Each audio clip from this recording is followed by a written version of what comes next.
vamos a evaluar, vamos a observar en qué medida la actividad de los contadores públicos en la dimensión de su campo, que está integrado por educación, por regulación, por mercados, tiene responsabilidades sobre esa crisis de la confianza que ha generado crisis de las economías y ha obstaculizado el desarrollo de diversas poblaciones.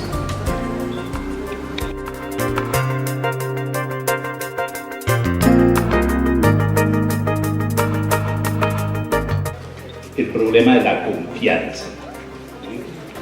Es decir, aquí sí nos vamos a conectar de manera bien precisa con el ejercicio profesional. Que vamos a hablar específicamente de confianza y de confianza en el ejercicio profesional. Una definición de partida, una definición muy sencilla. Los que la quieran ampliar, yo por ahí publiqué un libro que se llama Requiem por la confianza. Es un patrimonio social, fuente de ventajas y de oportunidades que facilita las transacciones sociales como consecuencia de la existencia de una información objetiva. Me declaro arrepentido de haber escrito transparente. Una información objetiva. Porque es que la transparencia en términos de información no existe. De alguna manera, transparencia y confianza son antónimos. Uno confía en todas aquellas cosas sobre las cuales existen márgenes de duda. Uno no confía en lo que sabe cómo es. Entonces, transparencia y confianza. La transparencia permite mirar todas las cosas tal como son. Y eso en información no existe. Esa es una cualidad que se han inventado con fines de mercadeo para impulsar la venta de estándares.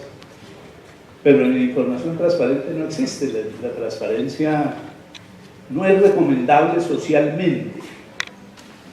La transparencia es pornográfica. Permite ver todo.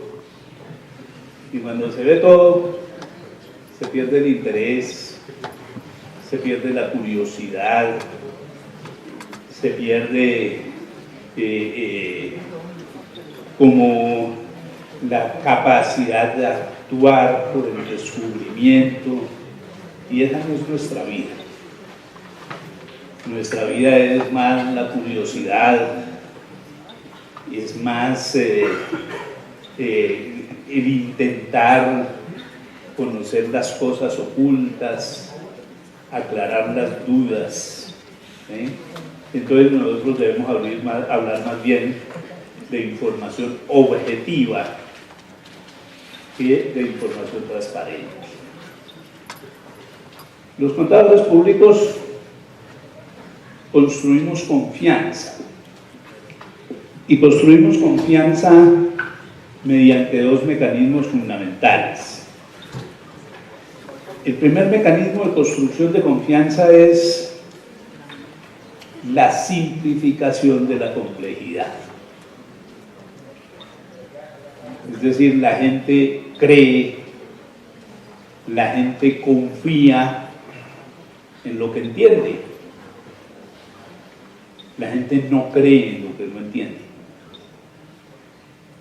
Si ustedes se ponen a observar un estado de resultados, nosotros lo vemos fácil, ¿no? Ah, sí, mire, hubo ahí ingresos y costos que dieron una utilidad bruta a la cual le restamos unos gastos de transacción y obtenemos una utilidad neta antes de impuestos y todo eso. Facilísimo, muy comprensible. Pero detrás de eso hay unos mensajes tremendamente complejos. Detrás de la información de un estado de resultados hay relaciones sociales de producción, hay relaciones tecnológicas, hay relaciones de capital y trabajo, hay relaciones financieras, hay una gran cantidad de relaciones, porque pues los estados de resultados muestran actividades y esas actividades siempre son relacionales. Yo detrás de cada cuenta puedo colocar un agente social, y eso es tremendamente complejo. Ni se diga un balance, un estado de situación. Pero nosotros tenemos esa gran capacidad de coger esos fenómenos tremendamente complejos y simplificarlos, dejarlos expresados en un lenguaje claro, comprensible, que la gente entiende y al entenderla puede tomar decisiones con base en ese tipo de datos. Y nosotros estamos muy lejos todavía de entender el profundo significado de la contabilidad como sistema de construcción de representaciones que simplifican la complejidad.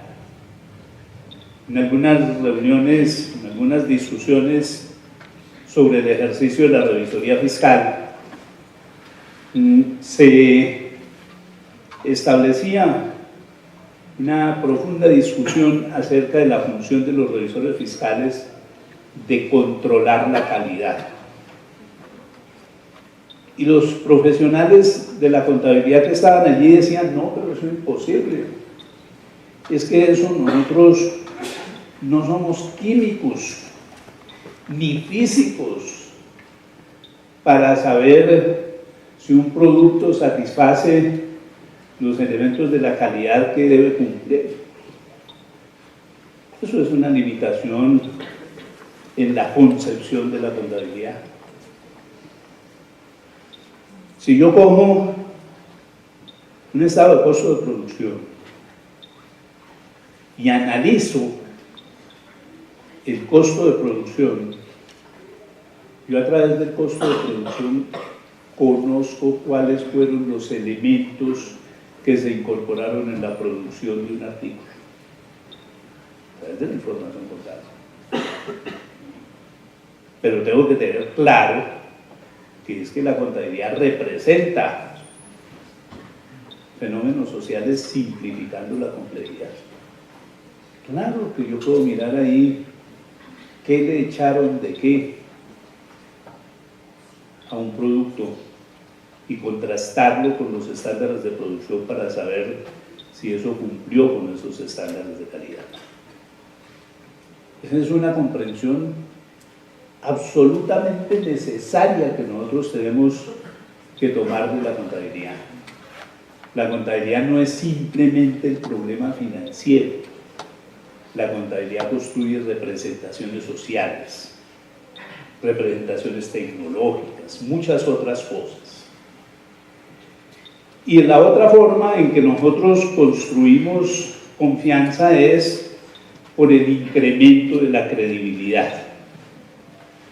Ese incremento de la credibilidad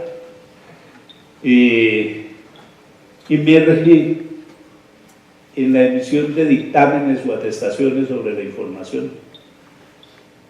La sociedad confía en que si un documento tiene ese dictamen o atestación del contador público es porque cumple determinadas condiciones.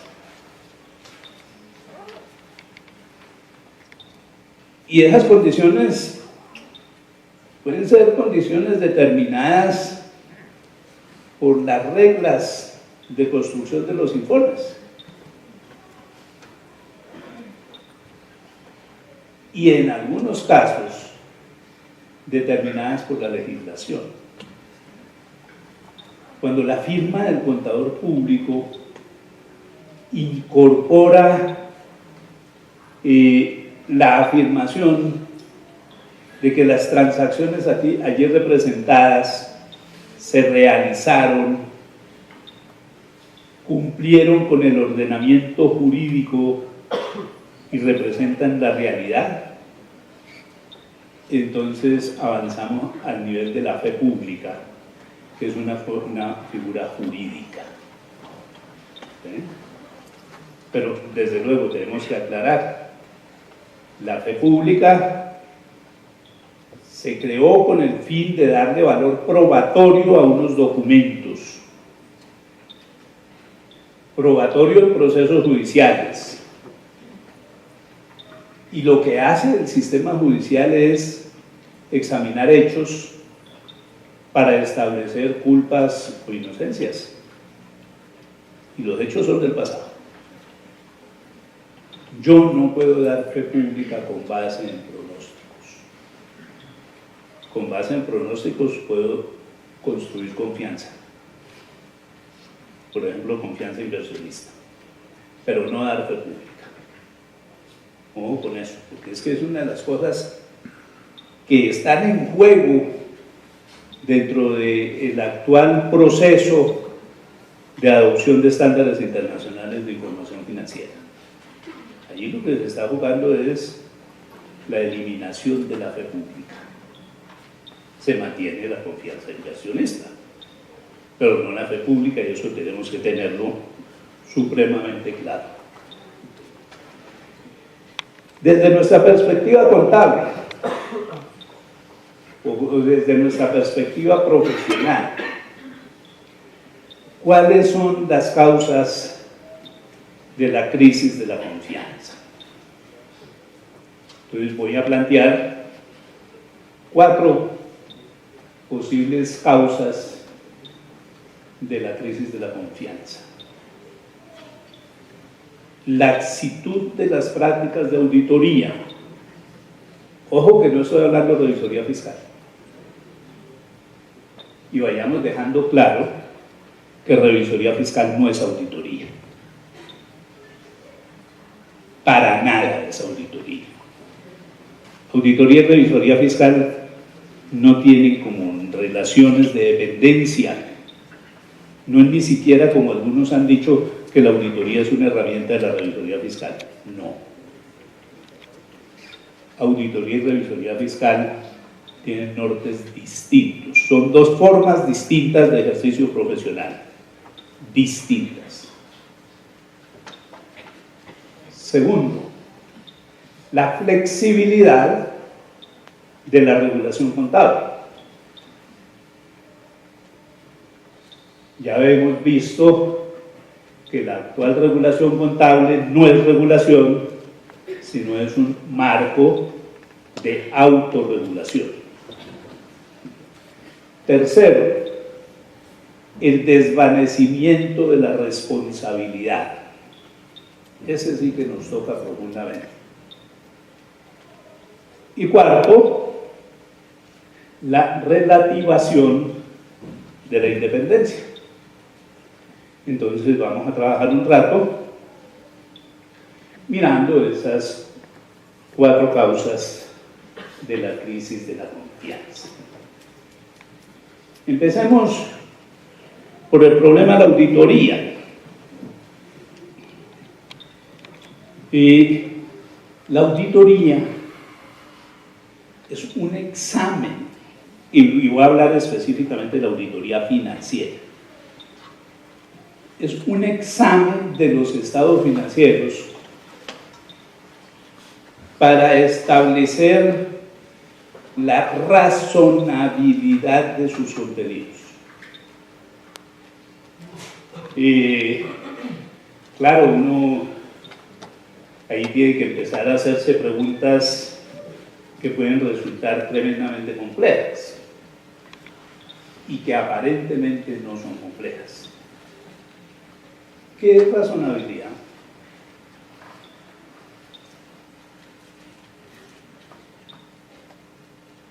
Uno utiliza la palabrita todos los días, pero cuando se enfrenta a expresar el concepto, como que diga, pero ¿cómo así? Es decir, términos que se utilizan, pero bien en el fondo desconocemos su sentido. Y nosotros padecemos mucho eso. ¿O quién me puede decir qué es el debe?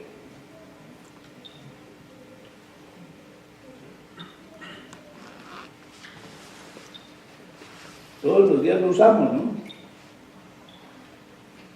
¿Qué es el debe?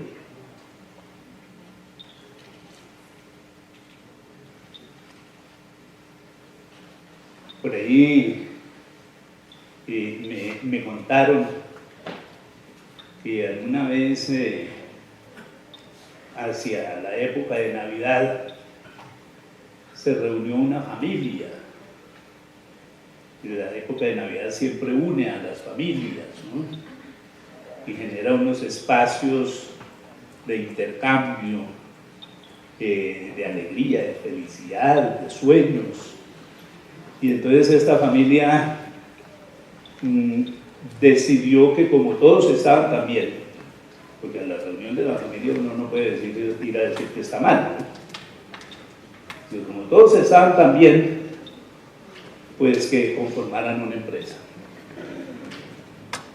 Y discutieron, dijeron, bueno, vamos a crear la empresa, nuestra empresa la vamos a dedicar a la fabricación de cuchiflises verdes, o ahora dirían que naranja, la vamos a denominar el tornillo flojo, y para eso necesitamos 50 millones de pesos de capital. Cada uno puso su platica, se fueron a la notaría, porque querían hacer sociedad limitada y no ese simulacro de sociedad que llaman SAS, y salieron de firmar y dijeron, ya tenemos empresa.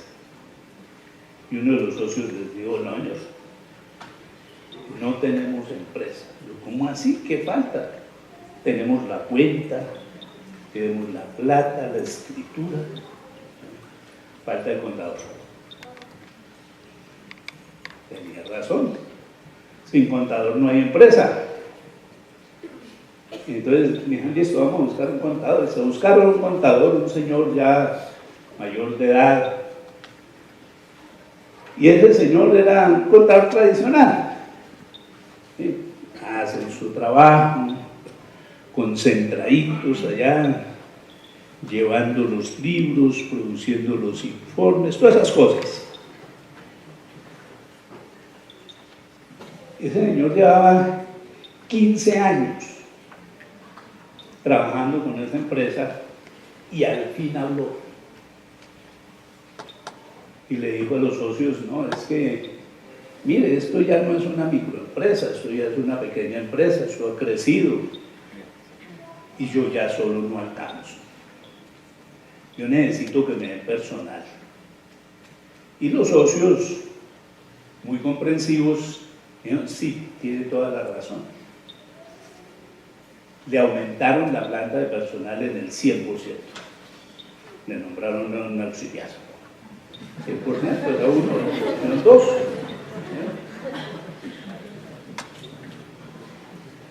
El auxiliar era una niña, estudiante de contaduría.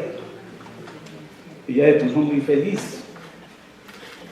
Ella dijo, chévere esta oportunidad, voy a poder hacer mi experiencia para poder solicitar la inscripción profesional.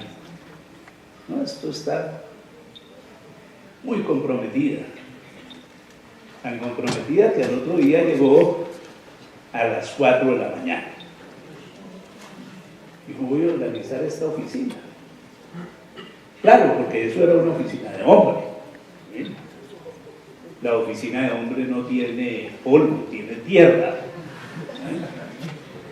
Desorden. Entonces, ella llegó con toda su delicadeza y organizó todo el asunto. Movió los muebles, hasta flores puso. Contador, como ya era jefe, entonces llegó a las 9. Abrió la puerta y se sintió descontextualizado. ¿Dónde me estoy metiendo? Y se devolvió. Pero cuando se devolvió se dio cuenta que ahí era la oficina. Y entró a la oficina furioso. Y le dijo a su asistente, me hace el favor y me deja todo como estaba. Y no mueve nada sin mi autorización. ¿Se imaginan ustedes la frustración de esa muchacha? Ella lo miraba como con cierto resentimiento. Y se dio cuenta que él todos los días llegaba, le metía la mano al bolsillo, sacaba una llave, abría un cajón del escritorio, miraba al fondo, cerraba el cajón, guardaba la llave y empezaba a trabajar. Todos los días era el mismo ritual. 5 años más tarde, el contador se jubiló. Y a ella, ya contadora, la ascendieron. Y ella se puso feliz por el ascenso. Pero ni crean que era porque iba a ser jefe. Era porque iba a averiguar cuál era el cuento de la llave. Eso era lo que la emocionaba. Entonces su primer día como jefe llegó, cogió la llave, abrió el cajón, miró al fondo y en el fondo había un papel pegado, amarillento, con un texto que decía, el debe queda al lado de la ventana. Mira, el tipo le movía en el escritorio y quedaba loco. Él tenía claro que el debe era del lado de la ventana. ¿Qué tan lejos estamos nosotros de esa definición? Eso es la columna de la izquierda. Es la misma respuesta. Cambiando de ventana. Padecemos de eso. No conocemos los conceptos de nuestras acciones rutinarias y eso es gravísimo. Razonable es una palabra tremendamente problemática. Porque razonable es lo que los filólogos llaman un término polisémico. Es decir, es un término que tiene diferentes sentidos. Uno de los sentidos es lo mejor dadas las circunstancias. Es una definición que se está imponiendo, pero ahora la ética neoliberal, que es del caos. Otra definición es más o menos cierto. Parece que esa es la definición que se impuso en el mando de la auditoría, que nació por allá hacia el siglo XII, XIII, es hija legítima del capitalismo. ¿Sí? Más o menos cierto. Pues resulta que más o menos es un caucho. Más puede ser verdad y menos puede ser mentira. Pongamos un ejemplo. Un contador acostumbraba a darle el regalo de Navidad a su esposa de acuerdo a cómo se hubiera comportado durante el año. Entonces, en un determinado año hizo un examen exhaustivo del comportamiento de su esposa y verificó que ella le había sido fiel 321 días, 12 horas, 14 minutos, 16 segundos, 3 décimas, porque el examen fue exhaustivo. Más o menos fiel.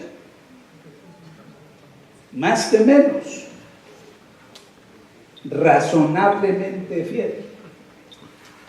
Pero fiel. Peligrosísima esa palabra.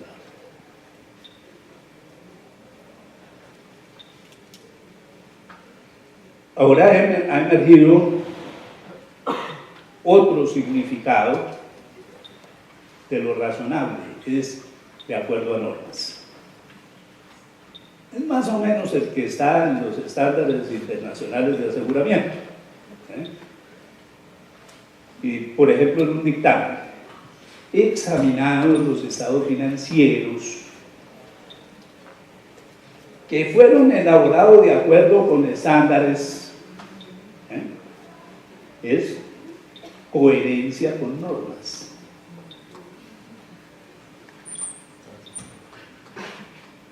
La revisoría fiscal no habla de eso. Ojo con eso. Código de Comercio dice que el revisor fiscal tiene que dictaminar si la información es fidedigna, no razonable, porque estas son dos cosas totalmente distintas. Y también las dos están vigentes. Lo de fidedigna es exigido por la ley, Código de Comercio.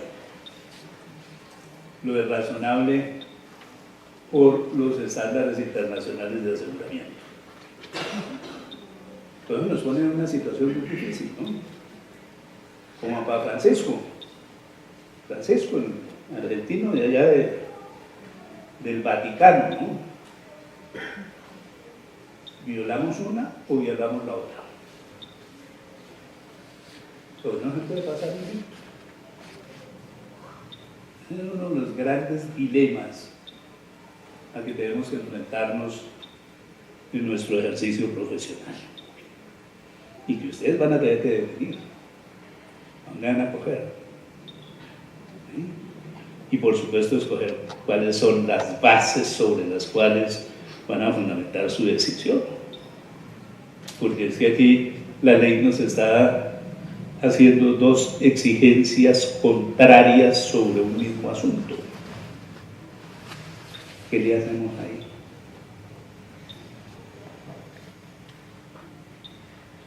La auditoría ha sido desarrollada para proteger los intereses del capital frente a la administración.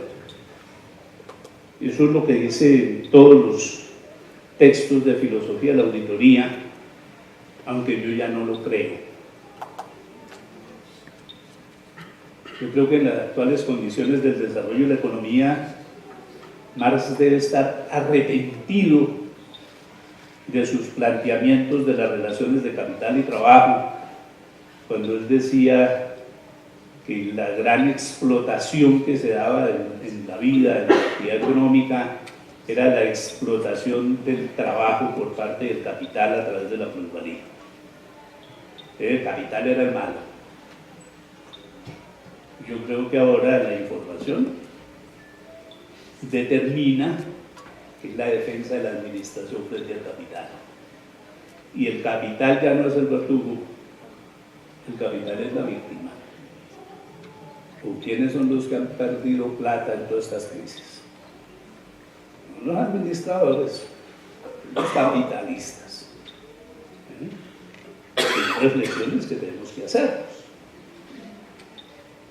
Se han presentado en el mundo del ejercicio de la auditoría una serie crisis dentro de las empresas que concentran el mercado. 12 primero, 8 por allá por los años 80, hoy quedan 4. ¿Y cómo ha sido el proceso? No hay sino que ir a una audiencia pública donde se vayan a contratar servicios propios de esas firmas para ver el nivel de bajeza con que argumentan en defensa de sus propuestas. ¿Por qué desapareció Arthur Andersen? Arthur Andersen hacía las cosas de manera diferente a Bryce, a KPMG, a Ernst & Young, ¿no? A Deloitte, ¿no? Hacen lo mismo. Pero Arthur tenía un problema. Había pasado de ser la 5ª firma en facturación en el mundo a ser la 2ª. Entonces ya no era bien vista. Y las otras 4 le cayeron encima. La crisis de la confianza que se desarrolla en el año 2000, 2001, tocó 625 empresas de los Estados Unidos. No fue el problema de él. 625 empresas. Y hay una paradoja. Todas auditadas por Arthur Andersen. Todos eran perfectos. Eso era una conspiración competitiva y hay que averiguar otras cosas distintas. La auditoría carece de oportunidad. ¿Por qué? Porque es posterior. Mira las cosas después. Por eso la auditoría no es control. La auditoría es evaluación. No se puede controlar después. A nosotros nos han mentido con eso de que se puede controlar después. Por ejemplo, cuando a través de la publicidad nos dicen, hágale, no se preocupe, que para eso está la píldora del día después. No, como decía mi abuela, después del ojo afuera, piedras lleva. El control solamente puede ser preventivo o perceptivo, y la revisoría fiscal es control. Y con eso voy a hacer una segunda afirmación. Los estándares internacionales de aseguramiento no sirven para hacer revisoría fiscal, porque los estándares internacionales de aseguramiento son para evaluar información y la revisoría fiscal es para controlar la gestión, que son dos mundos totalmente distintos. En la auditoría lo importante es el fin. Todo el trabajo se limita a la emisión del dictamen. Y lo que pasó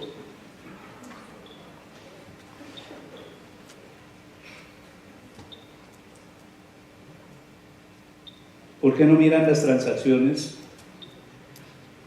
sino que miran es los saldos, que son los que están en los estados financieros? ¿La corrupción se puede detectar en los saldos?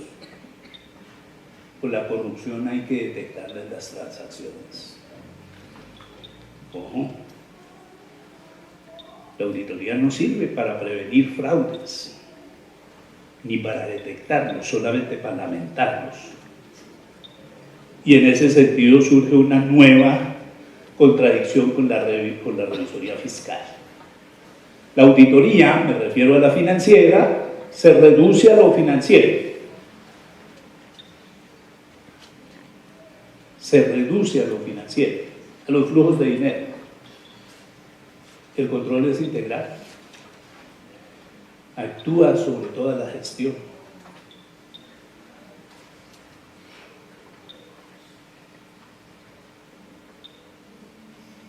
¿Y qué hay de las contingencias? ¿La auditoría mira las contingencias?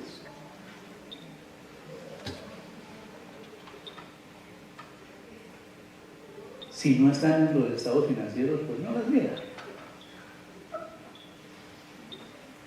Y finalmente la auditoría ha terminado dependiendo de la administración, sobre todo por aquello del establecimiento de los estándares internacionales de gobierno corporativo, de los famosos comités de auditoría, que tienen como función aliviar las tensiones entre los dictámenes de los auditores y los intereses de la gerencia.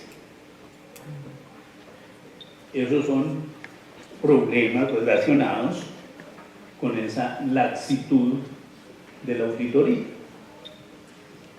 ¿Qué hay con la contabilidad? La contabilidad tiene problemas de significado. Imagínense ustedes que durante todos los grandes desarrollos de la contabilidad, pero sobre todo por allá a partir del siglo XVI, cuando un monje, Angelo Pietra, creó las categorías contables de activo, pasivo y patrimonio, porque eso poco se hablaba. Si ustedes cogen el libro de Paciolo, la palabra activo no existe en el texto de Paciolo. El que la crea realmente es Angelo Pietra. Y el significado de activo es un bien o un derecho propio. Y entonces cambiaron la regulación de una manera absurda, es decir, una de las formas de generar ignorancia, desconocimiento de las cosas, es confundiendo las lenguas. ¿Ustedes se acuerdan de la famosa, el mito de Babilonia, la Torre de Babel, donde el hombre empieza a adquirir tal inteligencia que está construyendo una torre que va a llegar al cielo, que es la casa de Dios. Y entonces Dios dice, ¿cómo así? Esto sí es como muy igualados, ¿no? Se van a comparar conmigo. Vamos a impedirles que alcancen mi nivel. Y les confundió las lenguas. ¿En qué consistió ese cambio, esa confusión de las lenguas? En que se dejaron las cosas, pero se cambiaron las palabras. Hoy nos están haciendo como una torre de Babel a la inversa, para confundirnos, para que no podamos conocer profundamente el asunto, nos llevan a una nueva confusión de las lenguas. Pero esta vez al revés, conservan las palabras y cambian las cosas. Porque el concepto de activo que hay en estándares internacionales no es el concepto de activo. Eso está hablando de una representación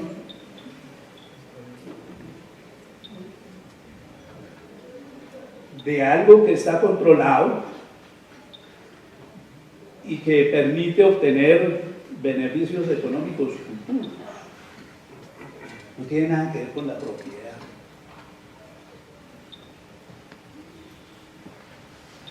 Es un concepto distinto, pero lo dejan como si fuera igual.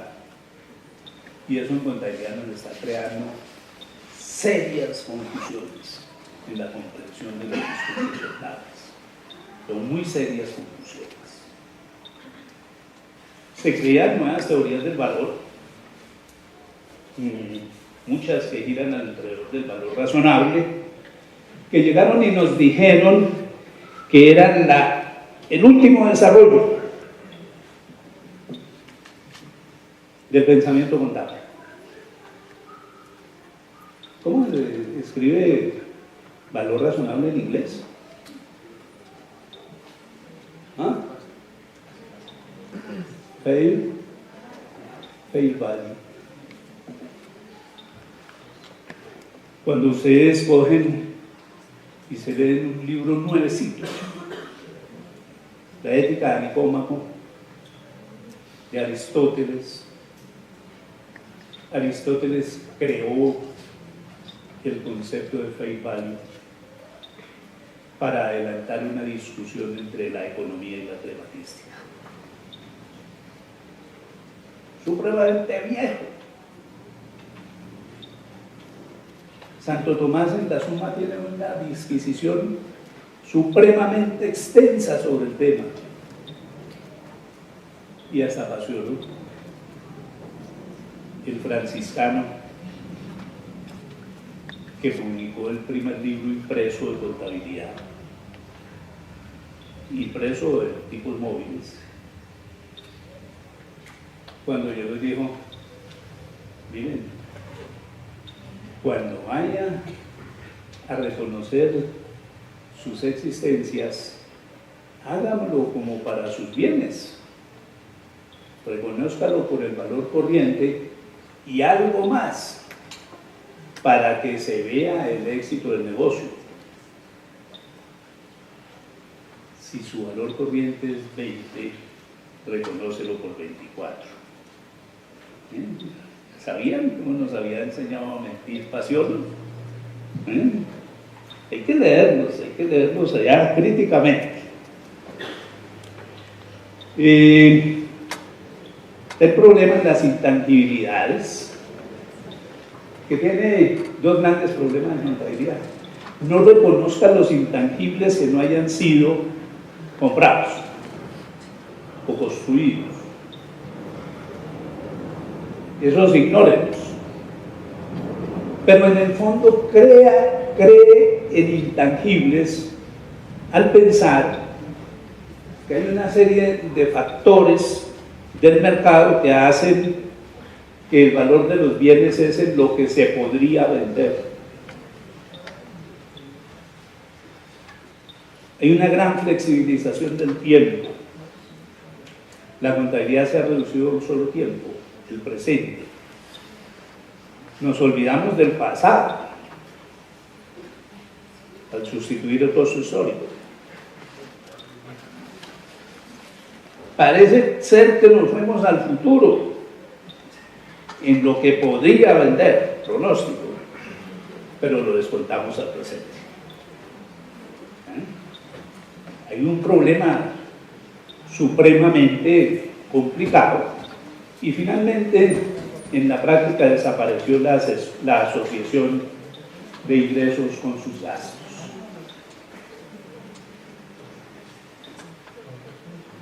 La responsabilidad.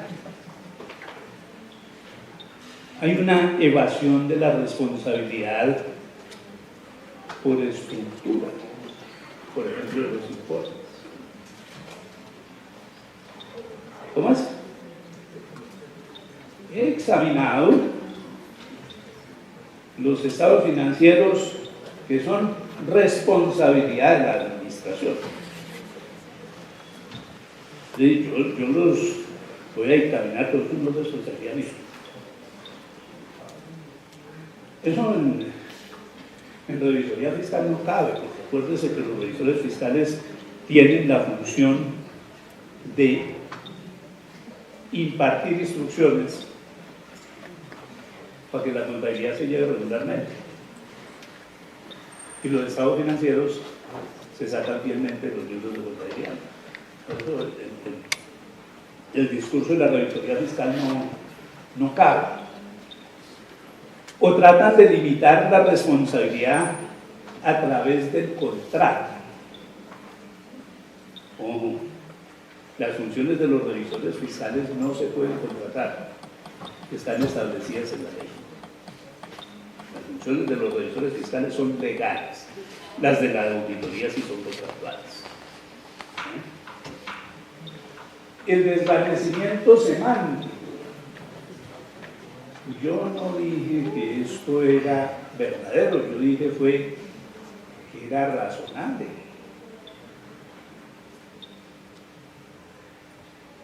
Yo lo que expresé no fue sino una opinión, y a nadie lo puede perseguir por sus opiniones. A través de eso tratan de salvarse de la responsabilidad, o piensan que la pueden desplazar hacia terceros, por ejemplo, por la vía de los seguros. No han podido las compañías de seguros establecer un seguro sobre las actividades de los revisores fiscales. Porque en general, cuando en las empresas se presentan anomalías, las anomalías son delitos. Y ninguna póliza de seguros puede garantizar los efectos de los delitos. Eso está prohibido constitucionalmente. Pero ellos insisten en desplazar la contabilidad a través de garantías como los seguros. ¿Y qué hay de la independencia? Bueno, se está pretendiendo que el ejercicio de la contaduría ya no sea un problema de interés público, sino que sea un problema de satisfacción de las expectativas del cliente. Eso es lo que nos explica a nosotros por qué el concepto de independencia no aparece dentro de los principios establecidos en el Código de Ética para Contadores Profesionales, que lo dejan por allá por fuera para hablar exclusivamente en el mundo de la auditoría, pero al margen de la real independencia. Se promueve la contabilidad creativa, que es contabilidad creadora de valor. La contabilidad creativa no es mala. La que es mala es la contabilidad inventiva. Pero lo que pasa es que cuando hay contabilidad creativa nosotros debemos manifestarlo en nuestros informes. ¿Por qué se están utilizando determinadas formas de valoración? El sigilo. Ojo, por ahí todavía hay quienes afirman que en Colombia se acabó el secreto profesional. No es cierto. Se acabó el secreto profesional frente a las acciones delictuosas. Los revisores fiscales tienen la obligación de denunciar las operaciones, ojo, las operaciones, no los actos, de lavado de activos. Las operaciones que creen la posibilidad de que se está incurriendo en delitos contra la administración pública, contra el orden económico y social y contra la economía. Es obligación de denunciar. Eso no lo puede hacer sino la revisoría fiscal. La auditoría no lo puede hacer, porque no se llega después. Y mira saldos, no transacciones. Tenemos el problema de las puertas giratorias, donde hay personas que van pasando de la administración a la auditoría, del gobierno a la empresa privada, y eso implica unos grandes conflictos de interés. ¿Y qué es eso de las salvaguardas? Imagínense, salvaguarda es un procedimiento mediante el cual, cuando existen amenazas para el cumplimiento de los principios éticos, estos se pueden disminuir a un nivel aceptable. Eso es aceptado en el ordenamiento jurídico colombiano. ¿Acaso aquí las cosas no se rigen es por el derecho positivo desarrollado en el derecho penal, en el derecho disciplinario, en el derecho contravencional? Eso aquí no procede. Y finalmente, la independencia no se puede someter a concertación, aquello que hacen los famosos comités de auditoría. El revisor fiscal es independiente y eso implica que sus decisiones no están a concertación, no están a concertación. Pero nosotros somos los que siempre pagamos. Y resulta que en ese proceso de crisis de la confianza hay otros responsables. ¿Quiénes? El Estado se desregula. Piensen ustedes en un problema con un dictamen de revisoría fiscal donde se omitan un poco de cosas contenidas en el Código de Comercio. Pues es que el Estado dijo que no tenía que decirlos porque tenía que aplicar las normas de auditoría. Pero el Estado tendría que ser cuestionado por sus políticas desreguladoras. La administración, es que nosotros no somos los que tomamos las decisiones. Nosotros las representamos y las fiscalizamos, pero quien toma las decisiones es el administrador y ellos por supuesto también son responsables de esas cosas, pero nunca son investigados ni sancionados. Es más, en este momento hay en el Congreso de la República un proyecto de ley para eliminar responsabilidades a la administración, para que ellos tengan la posibilidad de actuar con mayores niveles de riesgo, dice la exposición de motivos. Están los constructores de información, que somos los contadores, pero también están las calificadoras de riesgo. Están los corredores de valores, los analistas financieros y la banca de inversión, y por sobre todo los reguladores. Es que un contador, imagínense, le dice usted tiene que actuar con independencia, pero le meten un sistema regulativo donde le dicen tiene que actuar así. Piensa en un caso extremo. Un contador que trabaja para una firma. ¿Cuáles son las técnicas que debe aplicar ese contador? Las de la firma. ¿Es independiente? ¿Y por qué lo sancionan a él y casi nunca a la firma?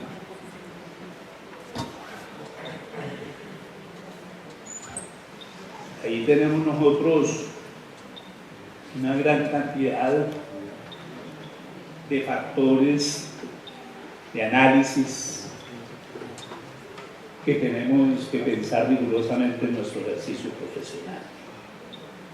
Si vamos a un mercado libre de los servicios profesionales,